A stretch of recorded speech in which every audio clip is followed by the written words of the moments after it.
Welcome to the Metals 100 coverage for the PDAC 2025. I'm really glad here to have Mr. Nick Tartaglia with us here today. How are you doing, Nick? Yes. Good. It's fun to be here in Toronto. Yeah. PDAC, yeah. For sure. It's the first time we're chatting, so maybe you can tell us a bit about your background. I think you launched a group called MacroΩInsight, a newsletter. Correct. Tell us a bit about it. I'm a macro analyst and a behavioral economist. I used to run a podcast called NewGen Mindset, which we closed down, but it was basically focused on wealth and sovereignty. And I recently started what's called the Global Macro Insights Report, which basically looks at the world, looks at the world through different developments and trends around the world, looking at trends that fall within the three realms of politics, culture, and economics. And the premise of which I do that for is because I believe that human activity is presented through those three realms. So I like to kind of highlight those developments across the world, across continents, to show where the world is presently and where it's potentially going to move. Yeah, so that will fall exactly what I tried to do today of some of the questions. The first off, of course, everybody's talking about that all the time. We got the headlines. There's Trump. So there's a Trump 2.0 administration. Correct. So anything he's done so far has surprised you? To an extent, yes. It's a yes and no question in the sense that I didn't expect him to be as aggressive right off the bat. He went really aggressive, a lot of executive orders right off the bat. He's definitely shaking things up with his allies, the Western allies, where they're throwing tariffs at each other. So there's definitely a kind of like a geopolitical battleground occurring within the Western Hemisphere, where typically where allies are now looking like they're becoming enemies. You just saw recently what happened last Friday in the Oval Office with Zelensky and Trump, and then you have the EU leaders just had a meeting together to kind of discuss this thing. So you're seeing this fracturing within the West. And I think Trump is that. Whether you want to argue for bad reasons or good reasons, that's a whole other conversation. But he's definitely shaking things up within the West. And there lays an opportunity now for the Eastern blocs who are much more effective right now in collaboration. The Belt Road Initiative and the BRICS, they're demonstrating collaboration while the West is demonstrating fracturization. So they're moving in opposite directions. So that's kind of where I'm shocked is how fast and aggressive he went right off the bat. Yes, it's like the 1.0 on steroids. Correct. Kind of like. Absolutely. Yes. And let's move a little bit, talk about economy. So the reason why I asked this because the Fed's waited long enough to cut rate last year, but they cut it by 50 points, pretty aggressive. So people are thinking, is that a possibility that he see that U.S. economy is coming to a recession anytime soon? What's the thoughts on that? So the question when it comes to me about recession, the first thing I have to do is look at the past couple of years. We seem to have redefined what recession is. If you look at what happened in America about 3 years ago, they technically went into a negative environment, 2 quarters of negative GDP, but they redefined the meaning of recession, where they said labor market is still strong, therefore it's not actually technically a recession, even though the traditional metric was met. So in this environment, I don't know fundamentally if we will keep redefining terms as we've done before. But what we can do is kind of look at the overall economic conditions. What we do see is household debt at record levels, credit card debt are at record levels. You have corporate bankruptcies at highest levels since 2008. You have a lot of these metrics showing stagnation and lack of productivity. And a lot of the labor force is coming from government stimulation or government employment.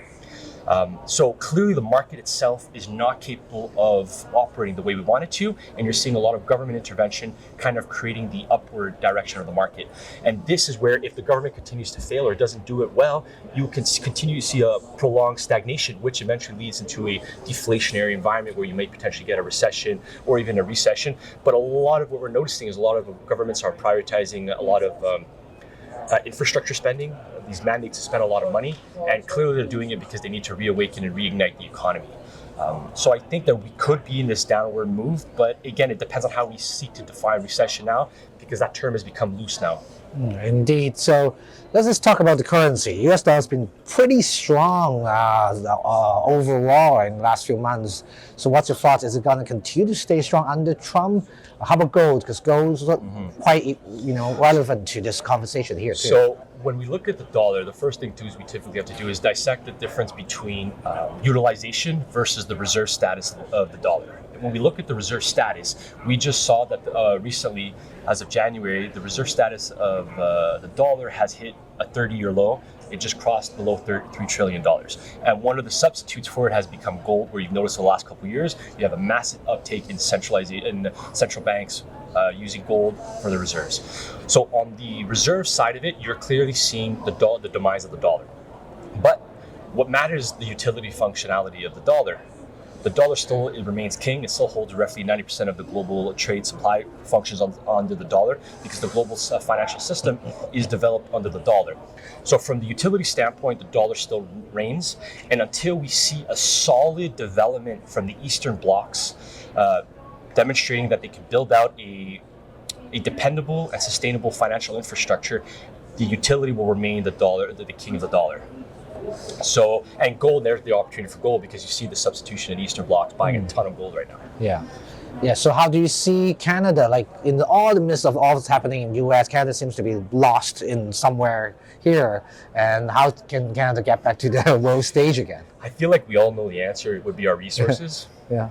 But politically and culturally, there's a negative stigma around resources and mining in Canada.